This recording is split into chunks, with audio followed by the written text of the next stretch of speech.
என்னட்ட ஒரு கிளைண்ட் ஒன்று வந்துச்சு, கனவு மனைவி பிரிஞ்சு போக போகுது, பறக்க போகுது, வேணாம் இவர் வேணாம். அவரு வந்து டென்ஷன் ஆயிருக்காரு, என்ன இளவண்டி சொல்லிட்டு போக சொல்லுங்க தயவு செஞ்சு, பிரியிரெண்டாலும் பரவாயில்ல நான் காலிக்கோட்டுக்கு போறேன். அல்லாக்காக எனக்கு நெஞ்சு வெடிக்க பார்க்குது. என்ன காரணம்? சில பெண்கள் காரணம் சொல்றதுக்கே ரொம்ப கஷ்டம், விளங்கிட்டா? அப்போ வந்து வேறு வந்து வந்தோடனே முகம் சரியில்லை, பழமையான மூஞ்சி இல்லை. நம்ம சொல்ற என்ன சொத்தை நீண்டு இருக்கங்கிற அதே மூக்கு அவரை தான் நிற்கும், கண் அவர் தான் நிற்கும், ஆனால் வித்தியாசம் பண்ணலாம், சம்திங் ராங். இவர் அந்த மீட்டர் பிடிச்சி ஸ்டேஷன் ஒன்று பிடிச்சி பார்ப்பார். எப்படி பிடிச்சி பார்க்குறேன்னா, தண்ணி கொஞ்சம் தாங்கன்னு கேட்பார். அந்த தண்ணி கொஞ்சம் தாங்கன்னு கேட்டால் அதுலேயே பிடிக்கலாம் ஆள் எப்படி இருக்கன்னு. என்ன இது அப்படின்னு தண்ணியை கொண்டாந்து அப்படி ஒரு வெய்வே கொஞ்சம் தண்ணி கீழே கொட்டுடும். என்ன இது என்ன தண்ணி கேட்டு தண்ணி தண்ணிக்கு என்னத்த ரெண்டு கேட்பார். ஆஹா, ஸ்டேஷன் குழஞ்சி தானே இருக்குது, சேனல் பிரச்சனையில் இருக்குது. இப்போ அந்த டயக்னோஸ் முடிஞ்சு போச்சு. அடுத்தது சாப்பிட்டே இல்லாண்டு கேட்பார். உங்களுக்கு சாப்பாடு வச்சிருக்கீங்க, நீங்கள் சாப்பிடுங்க. நீங்கள் சாப்பிட்டே என்ன பண்ணீங்க, ஒருத்தர் மக்கரை படத்தை நான் சாக மாட்டேன் சாப்பிடாட்டு. இதே பிரச்சனை என்ன விஷயம் பண்ணி சொன்னா தானே என்ன இருந்தாலும் ஒரு முடிவு எடுக்கலாம். இதே பிரச்சனையாக இருந்து இவர் சரி வராது என்று கேஸ் போயிடுச்சு. கடைசியாக அம்மா ஒன்று பிரச்சனை என்னன்னு சொல்லு, எனக்கு டேயாலும் சொல்லு. இவர் அவளை விட்ட 3 தரம் போயிருக்கார். இவங்க கண் எவ்வளோ விட்ட போன செல்லன் உண்மையை அவனுக்கு ஒன்றும் தெரியாது. அந்த ஏரியாவில் அந்த ஊரில் அந்த ஏரியாவில் ஒரு பொம்பளை இருக்கலாம், அவள் கொஞ்சம் நடத்த சரியில்லாதவள். அந்த வீட்டு வாசலுக்கு இவர் 3 தரம் பைக்கில் போயிருக்கார். அவள் வந்து ரோட்டில் நின்று கதைச்சிருக்காள். இந்த தகவலை அந்த முன்னுக்கு இருக்கிற ஊர்க்குருவி பறந்து வந்து கெக்கரிச்சு போட்டு போயிருக்கு. விளங்கிட்டா? இதான் நடந்த ஒரு விஷயம். உண்மையிலே அவள் மோசமானவள் தானா விசாரிச்சத்தில். அவர் அந்த வீட்டுக்கு 3 தரம் போயிருக்கார். அந்த முன்னூத்து ஊர்க்குருவி வந்து என்னடி உண்ட புருஷன் அந்த ஆளுக்கிட்ட வந்து அவள் எப்படி மோசமானவள் தெரியுமா, உண்ட புருஷனை கவனமாக பார்த்துக்கோ, தாமதித்தால் தவிக்க நேரிடுமென்று சொல்லியிருக்காள். ரைட். இதில் தான் இவ கிளாஸை தூக்கி அடித்து வச்சதும் பிரச்சனை போனதும் ஒரு முடிவு எடுக்கிறேன். இன்றைக்கு நீ நான் என்ன இப்படியான ஒரு பொம்பளையோட தொடர்பாக இருக்கிற ஒரு மாப்பிள்ளை எனக்கு வேணும், நான் உங்களை நம்பினேன், அதான் இதான் உங்களுக்காக அதை இழந்தேன் இதை இழந்தேன், எனக்கு எவ்வளோ மாப்பிள்ளை வந்துச்சு தெரியுமா, அதான் இதான் கொஞ்சம் பொறு, உனக்கு ஆறு சென்ன என்ன விஷயம்? ரைட், 6 பொம்பளை சொல்லு. என்ன பாப்பா உனக்கு தெரியுமா அவளை? எனக்கு விளங்கலை சார். ரோட்டை சொல்லு, அட்ரஸ் சொல்லு, இன்னும் ரோட்டு இன்னடம். ஓ சார் நான் போனேன் சார். அங்கே நான் களவில் போகிறவன் அப்படி சொல்லுவானா? என்ன ஏன் போன நீ என்ன? அவன் இந்த மரம் பிஸ்னஸ் பண்ணுறது, இந்த கூரைக்கு தேவையான கம்பெல்லாம் கொடுத்துருக்கான். அங்கே அவள் வந்து இவர் கடைக்கு வந்து ஒரு செக் கொண்டு கொடுத்து எனக்கு கூரைக்கு சாமான் தேவை வேண்டாம்னா செக்கை பார்த்தா ஓகே நிறைய செக்கு சாமான் கொடுத்தேன், செக்கு மாறலை. எடுத்து பிடிச்சி பைக்கில் எடுத்துக்கிட்டு போய் ஹலோ காசி வண்டிக்கா அவள் சார் இன்னும் ஒரு 5 நாளையில் தாரணும், 5 நாளையில் போயிருக்கான். நாளைக்கு கட்டாயம் அடுத்து அங்கே போயிருக்கான். நீங்கள் இனி காசு இல்லாட்டி லொரியை கொண்டாந்து பறிச்ச மரத்தையெல்லாம் ஏற்றிக்கு போய்த்துறேன். இன்றைக்கு சுவரா தாரன் இன்னும் கொஞ்சம் பொறுங்க, ஆமாம் உள்ளுக்கு வாங்க டீ குடிக்க கூப்பிட்டு இருக்காள். இவனுக்கு அது பிடிச்சல. என்னடா இது டீ எல்லாம் குடிக்கிற? அங்கே போனாலே சல்லு, அவள் அப்படித்தான் கடன் கழிக்கிறேன், விஷயம் முடிய போகுது. இவன் அந்த உள்ளுக்கு போகல வந்துட்டு அவன் நான் சம்திங் ரோங்கா தெரிஞ்சிச்சு, நான் காசு கேட்டு போனேன்டோன்னே. அதான் விஷயம். இந்த இளவை நேரத்தோடைய நீ சொல்லியிருந்தா எனக்கிட்ட வந்திருக்கணுமா? விஷயம் அவளத்தை முடிஞ்சிருக்கும். அவனுக்கு தெரியாது அவள் மோசமானவள் என்னது, அவன் பிஸ்னஸ் மேன். அப்போ அந்த 300 ஊர்க்குருவி கொண்டாந்து கொட்டுவதாம் அந்த பிரச்சனை. எவளும் அதை தாங்கிக்க மாட்டான். புருஷன் ஒரு இடத்துல தவறான ஒரு இடத்துல போயிட்டு வாராருன்றாலே நீ அங்கே வாழ்க்கை முடிய போகுதுன்றதான அர்த்தம். அவள் கோவப்பட்டது நியாயம், இவர் டென்ஷன் ஆனது நியாயம். இடையில நியாயம் இல்லாத ஒரு விஷயம் என்னண்டா, உடனே அதை தீர சம்பந்தப்பட்ட ஆளுக்கிட்ட விசாரிச்சிருந்தா ஒரு பிரச்சனையும் இல்லையே.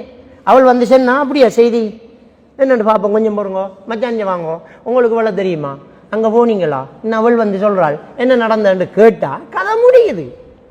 அதை உடனே கேளுங்கள். அதை மனசுக்குள்ள வச்சுக்கிட்டு தண்ணி கிளாஸை போட்டு உடைச்சி 3 நாள் சாப்பிடாம இருந்து பக்கத்தில் தூங்காம இருந்து எரிஞ்சு உளுந்து இப்போ கொஞ்சம் பேருக்கு வேற பொம்பளை தேவைப்படுதுங்கிற டபுள் மீனிங்கில் பேசுகிறோம். அந்த நேரடியாக பேசாமல் உங்களுக்கு இப்போ எல்லா இடத்துலையும் சாப்பாடு கிடைக்குது தானே போகிறாங்க. எங்க அங்க துண்டாக்குமா அங்க எங்கடி துண்ட நான் என்னடி பிரச்சனை உனக்கு அதை செல்லண்டி என்றதான் பிரச்சனை. அப்ப பெண்கள்கிட்டையும் ஆண்கள்கிட்டையும் உள்ள ஒரு தவறு, இந்த வச்சுக்கிட்டு அறுக்காம தயவு செஞ்சு நேரடியா பேசுங்க. இதுதான் விஷயம், இப்படித்தான் நடந்திருக்கு, என்ன இப்போ அப்படி கேளுங்க. அப்ப இந்த கம்யூனிகேஷன்ஸ் பேசும்போது பாசிட்டிவா பேசுங்க, ஓப்பனா பேசுங்க, நேரடியா பேசுங்க, தாமதிக்காம பேசுங்க, கதை முடியுது. உண்மை வந்துட போகுது. உண்மையா அவர் தவறா போயிருந்தாலும் சுட்டி காட்டிடலாமே, திருத்திடலாமே. அப்ப இந்த விஷயத்துல நம்ம ரொம்ப கவனமாக இருந்துட்டோம் என்றால் நம்ம என்ன செய்ய தேவையில்லை, குடும்பத்துக்குள்ள பிரச்சனைகளை அப்படியே உருவாக்க தேவையில்லை. இது ஒரு முக்கியமான விஷயம். அடுத்தது, மார்க்கத்தில் நாம கெட்டியாக இருக்கோம். எவ்வளவு பேசுறோமே, மனைவி கிட்ட மார்க்கம் இருக்கிறா, கணவன்கிட்ட மார்க்கம் இருக்கிறாங்கிறதுல நம்ம ரொம்ப கவனமாக இருக்கோம். நபிகள் நாயகம் ஸல்லல்லாஹு அலைஹி வஸல்லம் அவங்க என்ன சொல்றாங்க, ஒரு மனிதன் மீது அல்லாஹ் அருள் செய்வானாக, அந்த மனுஷன் ஜாமத்தில் எழும்புறான், தன் மனைவியையும் எழுப்புறான், அவள் எழும்ப மறுத்தால் அவளுக்கு தண்ணீர் தெளிக்கிறான், ரெண்டு பேரும் எழும்பி அல்லாவை தொழுகிறார்கள், அவர்கள் மீது அல்லாஹ் அருள் செய்வானாக. அதே மாதிரி ஒரு பெண் மீது அல்லாஹ் அருள் செய்வானாக, ஜாமத்தில் எழும்புறாள், கணவனை எழுப்புகிறாள், அவன் எழும்ப மறுத்தால் அவனுக்கு தண்ணீர் தெளிக்கிறாள், ரெண்டு பேரும் எழும்பி அல்லாவை தொழுகிறார்கள், அந்த பெண் மீது அல்லாஹ் அருள் செய்வானாகங்கிறான். இந்த ஹதீஸில் ஒரு கவனிக்க வேண்டிய ஒரு விஷயம் என்னென்றா, ஒரு கணவன் மனைவி எவ்வளவு நெருக்கமாக இருக்கிறார்கள் என்பதை இது சொல்லுது. தூங்குற ஒரு ஆளுக்கு தண்ணியை தொளிச்சா மவனே கண்ணம்பீங்கும் வீங்கும்.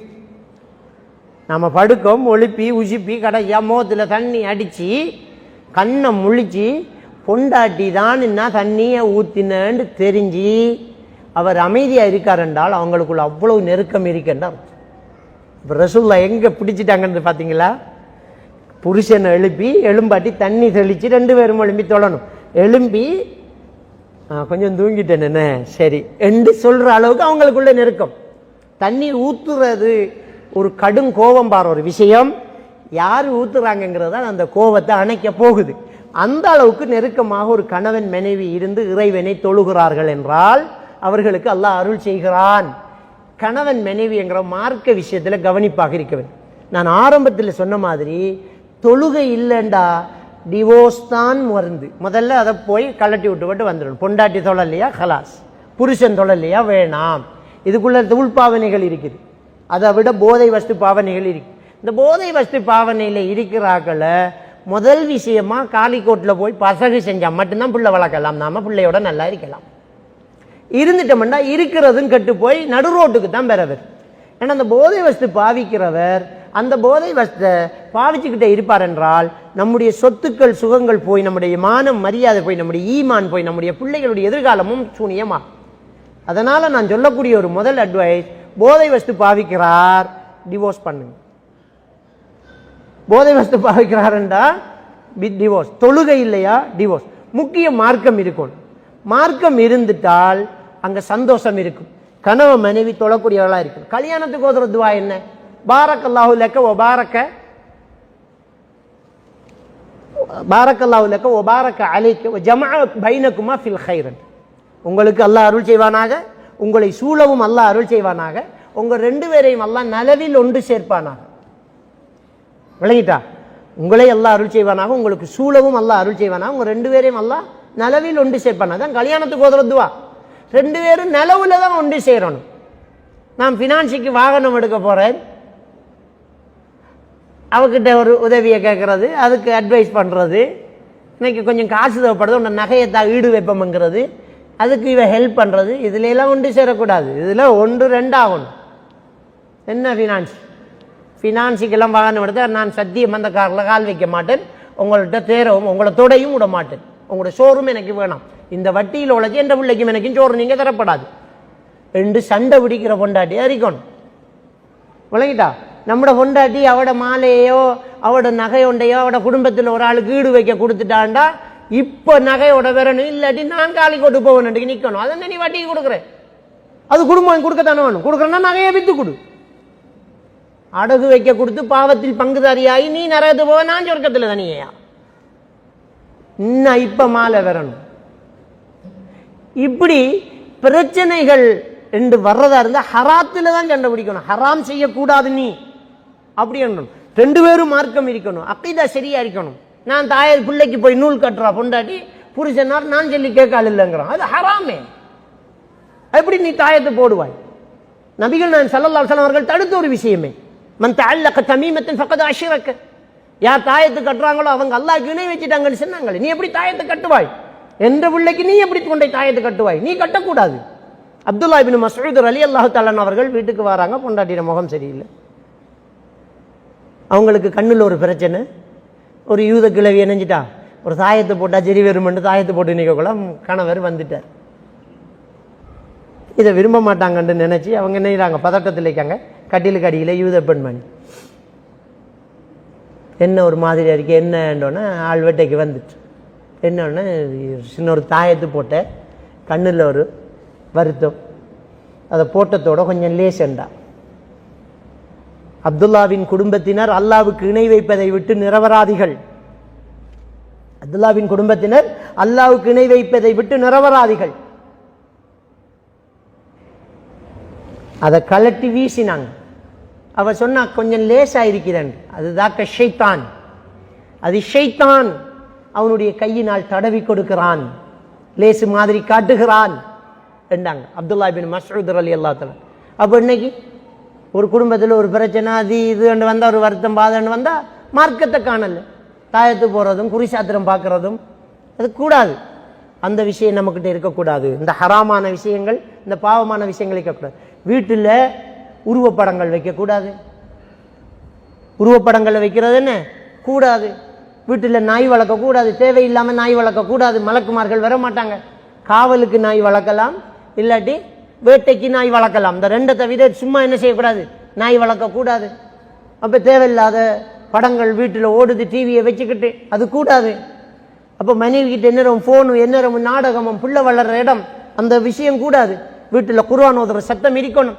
ஒவ்வொரு வீட்டிலையும் இரவு நேரத்தில் சூரத்துல் பக்கரா ஒரு நாள் ஓதப்பட்டால் 3 நாள் ஷைத்தான் அங்கே நுழைய மாட்டான் என்று ஸல்லல்லாஹு அலைஹி வஸல்லம் அவர்கள் சொன்னார்களே. குர்ஆன் ஓதுற வீடாக மாறணும். மார்க்கத்தில் உள்ள விஷயங்கள் வீட்டில் எதுக்கெல்லாம் ரூம் வச்சு கட்டுறோம், ப்ரேயர் ரூம் வச்சோமா, தொழுகார வச்சோமா, தொழணும். அந்த தொழுகைக்கு சாட்டி சொல்லக்கூடாது. சின்ன பிள்ளை மூத்திரம், சின்ன பிள்ளைய தோலை வச்சுக்கு தொழுது காட்டினார்கள் ஸல்லல்லாஹு அலைஹி வஸல்லம் அவர்கள். இமாமத்து செஞ்சாங்க, தோளில் பிள்ளைய வச்சுக்கு இமாமத்து செஞ்சு காட்டிக்காங்க. எனவே குடும்பம் சந்தோஷமாக இருக்கிறதுக்கு நான் சொன்ன இந்த விஷயங்கள் சைக்காலஜிக்கல் தியரிகள், அதோடு முக்கியமான விஷயம் மார்க்கம்.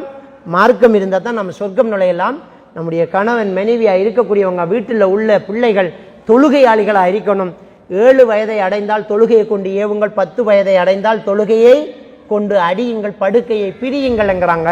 அடுத்த ஒரு விஷயம், இந்த ஹதீஸில் 10 வயசு பிள்ளைகளை படுக்கையை பிரிக்க சொன்னாங்களே, அது நாம் ரொம்ப கவனிக்க வேண்டிய ஒரு விஷயம். நம்முடைய பிள்ளைகள் 10 வயசுக்கு மேலே உம்மாவுடைய வாப்பாவுடைய தூங்கக்கூடாது. பாப்பா உம்மாவும் தான் ஒன்றா தூக்கணும். 10 வயசுக்கு மேலே பிள்ளைகள் ஒன்றா தூங்கக்கூடாது. பிள்ளைகளே சகோதரர்களும் ஒன்றா தூங்கக்கூடாது. இதில் ரசூலுல்லாஹி ஸல்லல்லாஹு அலைஹி வஸல்லம் உடைய முன்னறிவிப்பு ரொம்ப முக்கியமானது. 10 வயசுக்கு மேலே படுக்கையை பிரிக்க சொன்னாங்க. நாம் தூங்கிட்டா நான் இல்லை, பக்கத்தில் என்ற மகள் இருக்கலாம், மகன் இருக்கலாம். 10 வயசுக்கு மேலே அவனுக்கு எல்லாம் தெரிஞ்ச வயசு. நான் தூங்கினா நானாக இருக்க மாட்டேன். 10 வயசில் படுக்கையை பிரிக்க சொன்னார்கள் என்றால், நம்மளோட பிள்ளைகளை தனியாக ஆட்டோக்காரனோட கிளாஸுக்கு அனுப்புறது எப்படி தப்பு? எப்படி தப்பு? ஒரு வேன் டிரைவரோட தனியாக அப்படி அனுப்புகிற எல்லா குடும்பமும் 4, 10, 20 பிள்ளைகள் ஒன்றா சேர்ந்து தான் போகும். முதல் பிள்ளையை ஏற்றிக்கிட்டு 2வது பிள்ளை ஏற்றும் வரைக்கும் அந்த டிரைவரும் பிள்ளையும் தனியாக இருக்குது. அது அந்த பிள்ளை ஆம்பளை பிள்ளையாக இருந்தாலும் சரி, பொம்பளை பிள்ளையாக இருந்தாலும் சரி, நோய்கள் கடுமையாக பரவி கிடக்குது. ஆம்பளை நோயும் இருக்கு, பொம்பளை நோயும் இருக்கு. 10 வயசாக இருந்தால் சொந்த வாப்பாவே பக்கத்தில் வச்சு படுக்கையில்லான் ரசூலுல்லாஹ் சொன்னா, நாம பாப்பா நமக்கே கூடாதுண்டா எப்படி இன்னொரு அந்நியனுக்கிட்ட நம்மளோட பிள்ளைய தனியாக அனுப்புறது? 2வது பிள்ளையை சந்திக்கும் வரைக்கும் இந்த பிள்ளை தனியாக இருக்குது. கடைசி பிள்ளையை இறக்கும் வரைக்கும் அந்த பிள்ளை தனியாக இருக்குது. இதனால் நிறைய விபரீதங்கள் நடந்திருக்குது.